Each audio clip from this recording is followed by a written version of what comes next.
Welcome down to my 9-foot homemade oak bar. Pour yourself a cold one. You are listening to Bucs in the Basement. My name's Chris, and Craig here is the biggest Pirates fan you'll ever meet. Let's talk Pirates baseball now. Welcome to Bucs in the Basement. Now I see the changes in this town. They change, they say one thing, but then the next day it's different. They change, but they don't know what they want. All they do is change. Going left, going right, travel day, travel night. That's where we'll go. No excuses, no goodbyes, no one cries, no one lies. We'll never know.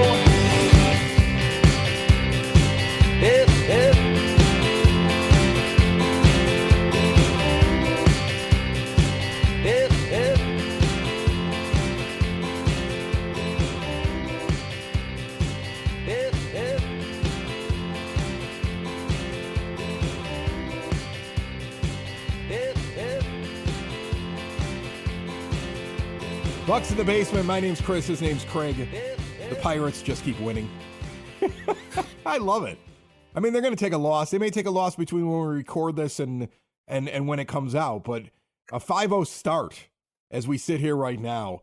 And I don't expect them to lead the division all through the year. I don't expect them to play it like a 900 clip or an 800 clip or, you know, like be like 10 games over 500 at the All-Star break. I don't expect that.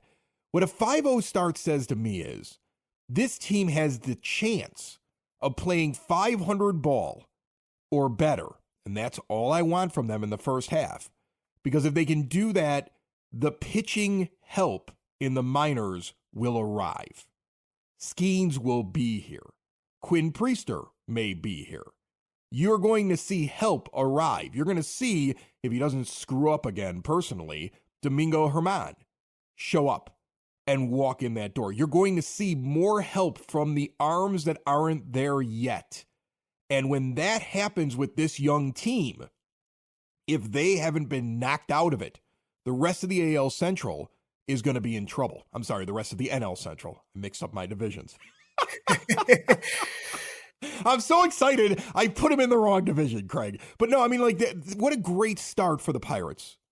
And to me, it shows there's so much firepower and so much ability from defense to offense to just your order. This is a different team than it's been the last couple of years. My fear, though, is the rotation. Can the bullpen for a long season be able to pick up the pieces when we're just going start after start after start, and none of them are quality starts, my friend?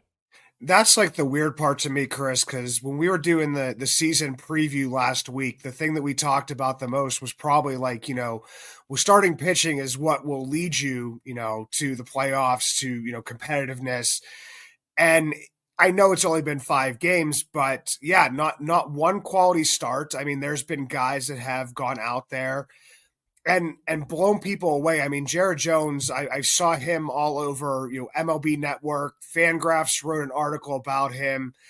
22 whiffs in his start, the most by a player in their MLB debut since, the TrackMan era. I think Joe Block, Pirates broadcaster, put it back even further than that based on some other data.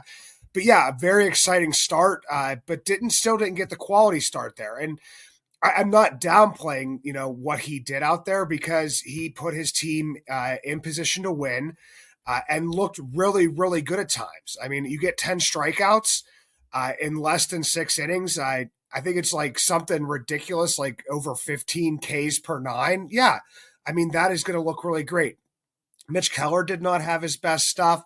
I mean, obviously Bailey Falter didn't do the Pirates any favors by putting them down 5-0 in the first inning on Easter. Something we also talked about last week, Chris, was that if you're going to have Bailey Falter as your quote-unquote starter, you need to have an opener for him, because for some reason, whenever he has to actually start the game, he can't start the game. It just doesn't happen, but you do have those reinforcements. Martin Perez looked serviceable. Marco Gonzalez had a good start. The bullpen, from surprise people as well, too. Not even just like the stalwarts or the guys you expected. I mean, Carmen Majinski still on the IL, Colin Holderman making some appearances in AAA and a rehab. David Bednar, a little bit of a slow play at the beginning of the year because he was dealing with that, lat tightness, his back issues during spring training. But like a Ryder Ryan, a Hunter Stratton, Jose Hernandez getting the save in the first game because Roansy Contreras is on paternity leave. It's definitely been very interesting, Chris. And the other part of this is that, everybody always jokes about the battling Bucs, but it really has been the battling Bucs because last season, if we were down by, 3-4 runs at any point during the game, you might as well turn it off. Like that was the way the game was going to end. But the way that they fought back, won 2 of those games in extra innings. But it's fun. As a Pirates fan, if you're a Pirates fan and you are upset for any reason through these first 5 games, I don't really see how you could be. You're looking for something. People might think I'm looking for something by saying, look, they're 5-0, but I'll take 500 at the All-Star break. And the reason I say that is because you're like, oh, Perez, he was serviceable. He also put 9 guys on base over 4 1/3. He just was very fortunate in that game, right? On one hand, I look at your young stars, your Keller and your Jones, the guys that are supposed to be good for you now and hopefully good for you in the future for future years as you're building this and becoming a better team. Those are the guys that went deeper in the game than anybody else in the rotation. Jones was really only a third of an inning away from a quality start, and it was his first start. So I'm willing to excuse that because, he just got going. I saw Zach Gallen out there for the Diamondbacks not get a quality start. They're like, it's the first game of the year. There's no reason to take one of our star pitchers or our actual ace and just pitch him deep into a game. We're still easing in. It's like extended spring training. And a lot of teams do that with their starters early on. So I'm not in a panic over the fact that they didn't have anybody go 6 innings. I'll be in a panic about that and worried about that if at the end of the month we're not sending a lot of guys deeper in the games. Because that's something, and I think that's something that Pirates fans, especially your old school Pirates fans, may not appreciate as much. Because for the longest time, the idea of a guy going deep into a game who was a pitcher, it was like, well, it all depends on what the score is, right? Because pitchers used to bat. Pitchers used to, you used to sit there and say, okay, well, I don't care how good he's doing. We need somebody up here this inning that's going to actually have a chance to drive in that run because we're in the middle of a game here. So guys would exit games early. But it really does mean something. It really helps your bullpen. If you're able to stretch your starters deep into games. And you're going to need a couple of guys that do that. Otherwise, your bullpen gets taxed. There's only so many times those guys can go out there. And if you've got to use 3 relief pitchers a game, you're going to tax your bullpen to a point where you're going to start losing games late. So it is important to find those guys and go deeper. First time through, I'm good with it. Let's see where they're at after the 3rd time through the rotation, if Keller and Jones at least are able to go deeper in the games. And let's be honest, Marco Gonzalez and Martin Perez are supposed to be innings eaters. That's one of the things you need from them because they're not there because they're top-end, high-end rotation starters. They're innings eaters. And they're guys that are supposed to be in there eating up time out there on the mound, keeping your team in the game, this young, exciting team that you have, so that the bullpen doesn't get taxed. And they're really placeholders for what you hope is the eventual arrival of 2 to 3 names that are still sitting in the minors that have a realistic opportunity this year to show up, sit in your rotation, and have a greater impact than some of the guys that are in there right now. Absolutely. And Chris, the thing is of course, Quinn Priester made his start on the same day that Bailey Falter was out there getting shelled. I think that Quinn Priester went 5 2/3 innings as well, had 9 strikeouts, 1 earned run, was looking really good. Velocity was up. So people were kind of just going crazy. But with the whole Bailey Falter thing, it's exactly what we kind of said, what was going to happen. And I think I even made the comment that, sometimes Ben Cherington thinks he's smarter than he really is at times. What he was trying to do is he was trying to get Falter to go 4 innings, have Luis Ortiz come in, give you a couple innings, and get those 6 innings from somewhere else. Bailey Falter, I think we're going to see at least one more time, if not 2 more times of this. Before, Skeens goes on Friday, he may get another couple starts in AAA or Priester. We may see Priester first. Well, Priester they're going to have to hold down just slightly because of the service time thing. It's the service time thing because he has 0.049 of a season in Major League Baseball. He's got a very small amount of service time. So if they want to control him for a whole extra year, and that's how the Pirates are going to operate because of the budget. Because of the budget that Nutting puts on the general manager has to operate that way. Priester's going to stay down for a little bit. That's what's so great about the 5-0 start. Because everything's working against you to have the quick start. If they can stay there and be a team that's got more wins than losses, and then these guys show up, whether it be midway through this month or at the end of the month, or even at some point late May, if you can be playing winning baseball and then you get these other arms that come walking in the door, everything worked out perfectly for the Pirates. It's a crazy plan. It's a plan you wish you didn't have to have, right? If you were a team that had money, or at least, a team that spent the money you have, then you wouldn't have to play these kind of games. So the team, things are kind of like everything's falling the right way. They're rolling dice and everything's coming up Millhouse right now. And so they need that to continue in the early going. And what did we say? We said this all off season. If they can get off to a hot start like they did last year, this time around, they shouldn't fade because they're a year older. They're going to have more weapons and they're going to have more pitching. It's more believable. And I think that everything will kind of find its level. Like the water will find its level. Like the pitching, I look for more from Mitch Keller, wasn't hitting his spots, was doing the same thing during spring training, but I have more confidence in him to come back. I mean, Jared Jones is going to have his struggles, but I mean, if this is his level for right now, then that's a good thing. Like you said, pitchers that will be coming up, and the hitting will not be as crazy and outrageous as it is right now. Because Chris, as we're sitting here and as you were talking, I was looking. Everybody's hitting. I looked at the WRC plus. There are only 2 players who have been in there regularly who have a WRC plus below 100, and that's Edward Olivares at 91 and Andrew McCutchen at 77.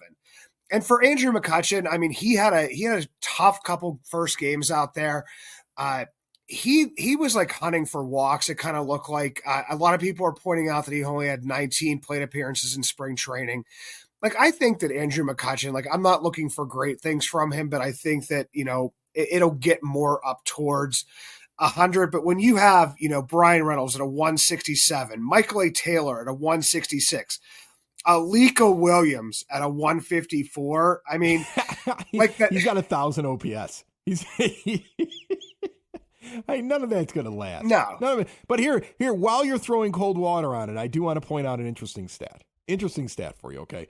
Generally, the league average OPS will sit somewhere about 725. Sometimes it's even less than that. Let's say somewhere in the 720s, all right, is where you'll get the league average OPS, which means OPS plus, if it's 100, means you're at league average. That's the easiest way to do it. And OPS is your on-base percentage plus your slugging. And it's a really good indicator that you produce. You get on base, you get extra base hits. It's a far greater stat to me than batting average even. And if you look at the current OPS pluses, a 732 by Oliveira still has him as an OPS plus of 93, which means he's well below the major league average right now. In fact, Triolo is at a 104 OPS plus. He's got a 753 OPS. So the average has to be somewhere in the high 740s. That's because all of Major League Baseball is hitting right now because the pitchers are never ready at the same level at the beginning of the year as the hitters. That's why the Houston Astros no-hitter was just a shocking thing that happened the other night.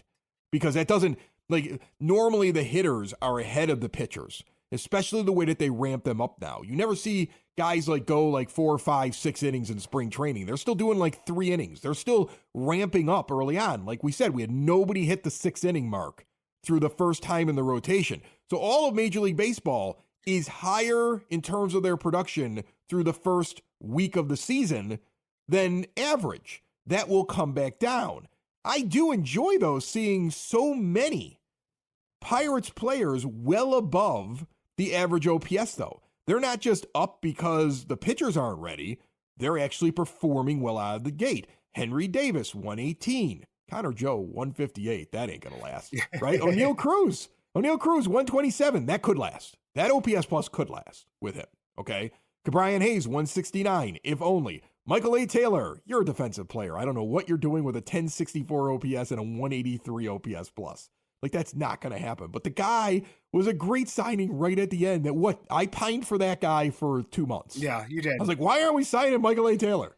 Why aren't we adding to our defense? Look at what you did in center field and the fact that he's producing at least early. Brian Reynolds, a 174 OPS plus. So, like, the guys out there are performing better than what the average is for Major League Baseball. They've also only had a series and a half at this point. So let's not get too excited. But I do find a lot of positives coming hot out of the gate. You can't just dismiss it.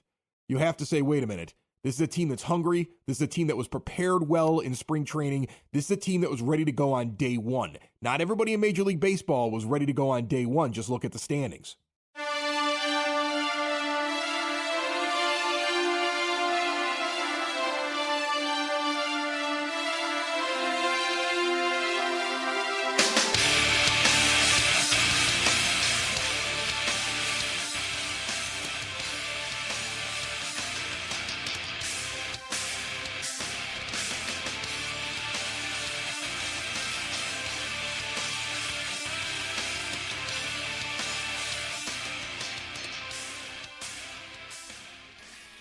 Are you a fan of the Pittsburgh Pirates and supporting small businesses? If so, Bucs in the Basement has you covered. Introducing the Bucs in the Basement VOUCH store with products from places like Split Rock Coffee, coffee with a purpose, established, owned, and operated by disabled veterans, sworn to protect America, or Camp Craft Cocktails, more than cocktails. It's a mission to build longer tables where everyone is welcome. We try and vouch for these products. Bucs in the Basement, proudly brought to you by Vouch. Visit our Vouch store at bucsinthebasement.com or simply click on the link in the show notes. We pointed out like a bunch of times now. I just basically point out again. I feel like there's absolutely reinforcements. I mean, you have Leo Peguero sitting down there if Alika Williams starts to struggle. I mean, Nick Gonzalez, even though I dropped him for my fantasy team, he's looking pretty good at least to the start of the season. Pitching wise, you have a lot more depth. So this is kind of like where we wanted to be, where the team wants to be right now. And I mean, for as much, crap as we gave Cherington for, the off season that they had, I mean, he believed in these starting pitchers and this depth that they had a lot more than we did. We'll see how that works out. Health-wise and stuff. Yeah. So, I mean, we'll see, because I still stick to what I put out on X or Twitter or whatever you call it, that wild wasteland of crazy opinions. You had put something out about, like, where do you think that the Pirates are going to end up when the season started? And I immediately responded to the Bucs in the Basement account that if they would have signed one more pitcher, I would be picking them to win the division.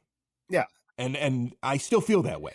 It is very hard for me, even after a 5-0 start, to believe everything's going to fall in place. You're hopeful when you look at what's going on, when you see Priester's first start down there. You know what Skeens is, his first start that already happened down there. What was the story? The story was that Skeens started down the minors in the same day as Jared Jones, and Jones was like, I've got to do better than him. He took it as a personal challenge after watching in the dugout the minor league game. I love that. Yeah. I love that. That tells me there's culture. That tells me that there's something in there with these young guys. They're all coming up together. That's what you want. This, when you're rebuilding, which is what the Pirates were in perpetually for years, you need to hear things like that, like you need air to breathe to believe that it's going to work out. And I don't know if it will work out, because trust me, in the end, they can be a good team that gets out hot. They can be a team that the reinforcements show up in terms of the arms that are down there, in terms of Skeens showing up and Priester showing up, and even Herman, if he's able to show up and give you high-quality innings, and now all of a sudden you bump some of the guys at the bottom of this rotation out of there, and you've got Jones and Keller and those horses, and maybe, the best of either Gonzalez or Perez as your top 6 starters that are available to you, and you have all these arms and you're ready for if an injury happens. Like, it could all work out, but the best teams, for you to compete with the Dodgers, for you to win a championship, at some point, the cheapskate in the owner's box is going to have to pony up. And so you hope, you have to sit there and say, this is fun, this is exciting, this is great. Man, I hope at the end of this thing, when it's time for him to pony up, he does. That's my only concern right now, at least in the first 5 games. And that's like the difference in, competing for a wild card, competing for a division, competing for a World Series. I mean, there's like different tiers in there. And we saw a team like, Arizona last year, which everybody will use as an example, with their 84 wins. But that was also a team that was, I think, a lot better than their record. They struggled. And is spending a ridiculous amount of money. Yeah. Who has an owner who's now ponying up. Yeah. Notice that. That's an owner who saw his team go through a rebuild, get to a point where they were all of a sudden good, like what the Pirates are doing right now. And if this continues, will this owner pony up like the Diamondbacks are ponying up this year? Their highest payroll in history, saying, that's it, we've got this, we're not going to miss the chance. Will Cherington be rewarded if he built a good base and everything falls the right way? It's falling that way early. In a week, we could be sitting there going, man, they lost 6 straight games. Oh, God, Chris, you just jinxed us. We could be shell-shocked. We could be. It's a long season. I know, we could man. be shell-shocked. But if it works out, if he's built a good base, if it becomes time they actually spend, will he get the same kind of support that they're getting down in Arizona right now? Or at least somewhat of I don't see it going as high, but just. What is the difference in the marketplace? Honest to goodness, what is the difference between Phoenix and Pittsburgh? It can't be that different. It can't be, right? It can't be. What is the net worth of the 2 owners? They've got to be so close. And we're talking about if there's one that's more rich than the other one, we're talking, what, a $500 million difference? One's got 3.5 and the other one's got 4. So I don't want to hear the excuse. Like, if they get to a point, okay, Bob's got to pay. He's got to. He's got to pay. He definitely has to. And speaking of money, Chris, I know it was on the bottom of our list here, is that a lot of people were talking about JT Brubaker being traded as like a quote unquote salary dump. And that's like one thing that, Pirates fans have kind of gotten somewhat used to an extent. Coming back from Tommy John surgery, he was actually a guy back in the offseason that I put out there as a possible, non-tender candidate just because you didn't know what you had with him. They ended up, tendering him to, I think it was like $2.275 million, working his way back. I think I've seen anywhere that he's been targeted to come back anywhere from June to, the end of July, just because you don't know exactly how these rehabs are going to go. There could be bumps, there could be different stuff. But we also said this wasn't a guy, once we knew he might be coming back, that you could count on. I think a lot of people. He's not a guy that I like for my rotation if this rotation is going to be good. If you're going to bring Priester up and you're going to get Skeens up and you're going to hold on to the guys that are already up there, I don't think he's not good enough to make a 5-man rotation on a competitive team. I'm sorry. He's not. We're talking about a guy with a career whip of 1.384, a FIP, fielding independent pitching, of 4.43. His best season in 21, when he goes 124 innings, which isn't enough because you need guys that are going to go longer. His best season statistically, in terms of keeping his whip under 1.30, his fielding independent pitching was over a 5. His ERA was over a 5. So it was realistic that he was giving up 5 runs over 9. He's at best a 5th starter. And so if you don't have him in your plans because you see all this other talent, then you're just letting go a guy who is almost to 30 years old and is never going to be an impact pitcher. I know you loved him back when because of the potential, but that was back when this team was going to lose 100 games a year. And this team here isn't going to lose 100 games a year and doesn't have room for a guy like JT Brubaker anymore. The Yankees are taking it's the Yankees he went to, right? They're rolling the dice in the hopes that they can find something in him that the Pirates couldn't unlock, and that he heals well, and all of a sudden they catch lightning in a bottle with him because they're desperate to find arms. I don't have a problem with getting rid of him because I don't see anything in JT Brubaker that makes me believe he's one of your 5 starters in 2024 or 2025 or 2026. Yeah. And I mean, he only had 1 year left of arbitration. And the other piece is that, I mean, we sent some international bonus pool space, and I will emphasize space till like the end of time because people think it's actual money that is exchanged hands. No, basically the Yankees can spend more money in the international market and the Pirates could spend less after this deal. Ben Cherington went on his quote unquote Ben Cherington show on the flagship, 93.7 The Fan, and said that they do like explain the player to be named later. That's the one thing is that they get a list. They give the Yankees a list and say, we're going to choose from these guys. We need time to scout these guys. We need time to get, our eyes on them. Or is it okay if we choose from this list of guys? They say, okay. The Pirates have a certain amount of time to make that choice.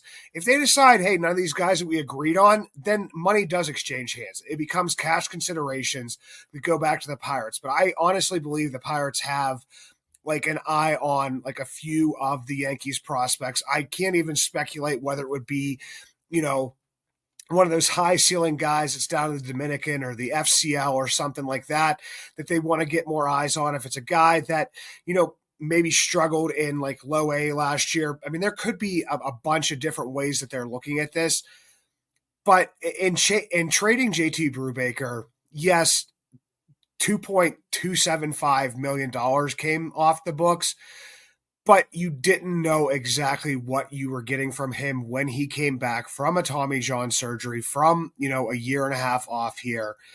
And this is when a lot of players, especially, not even with the Pirates, will get traded, is when they have just that 1 to 1.5 years of control, whatever it would be here when he comes back.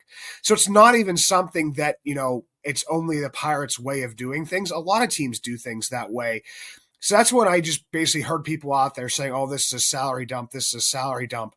And it was like, did you really count on JT? He was one of the guys that we listed as like, one of the 14 pitchers who could possibly contribute this year, but you didn't know exactly what you were getting from him. And like you said, Chris, the numbers that he put out when he was actually on the mound for the Pirates, I mean, they weren't great. I mean, he looked like he was going to do something in spring training last year before he ended up getting injured.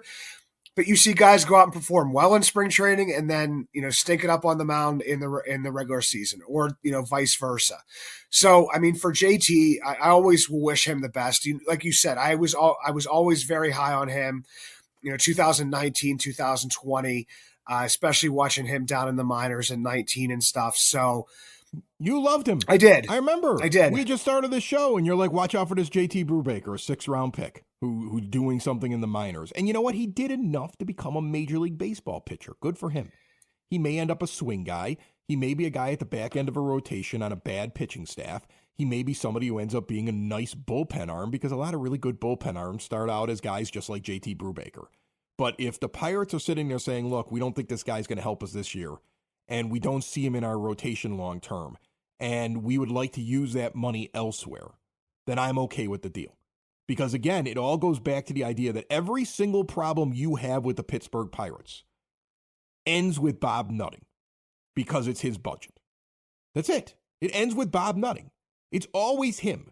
If Ben Cherington has to sit there and convince himself that Domingo Germán is finally going to be a good citizen, it's because he has to shop in the aisle of pitchers that most other teams don't want to shop in, because he was only given a paltry amount of money to spend by the guy who has all the money.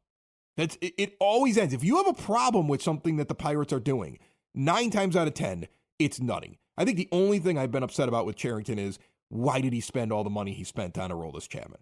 Like, if you needed money and you needed a pitcher, I don't think I would have spent that money on a relief pitcher. That's the only thing I've really questioned to this point, because everything else, deep down in the end, is a result of the way that Bob Nutting runs the Pittsburgh Pirates. And this is a general manager who has to work within those constraints. It's how I always judge general managers. How are they doing within the constraints that were given to them? It's why if you look at the Tampa Bay Rays, you'll sit there and you'll say, man, everybody wants people from their front office. It's not because they're spending a ton. It's because they have to work within the constraints, and they do a good job working within those constraints. All right. And that's what it's going to be. And here's the other part is that, I mean, we'll see how this season goes, Chris. And we've even said, prior to this season is, what they start out their budget as and what they start out their salaries as, the payroll may not be what they ended as. We've seen, nutting in the past when the team has started to perform well, during the season. Once they get to the trade deadline, then they become people who can, acquire players. So look ahead to that. But for right now, I'm just enjoying the start. I'm enjoying baseball. I'm enjoying being at my friend's house, on Easter and being able to enjoy the Pirate game instead of having to explain to every single person there, why I'm still a Pirates fan. So I will take some joy and some solace in that, Chris, and hopefully, 162-0 and we'll be good.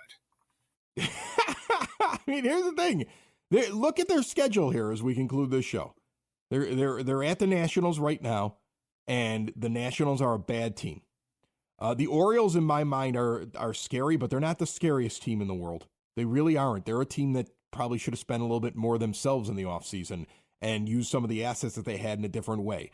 The Tigers are not world beaters. They're just winning games because they started off against the White Sox. This is a team early on that should be able to at least play 500 ball or better, and has a couple of teams they're going to run into that they're better than. We couldn't say that years ago. When they play Boston at home later on this month, they're the better team on the field. The Pirates are the better team on the field for that one.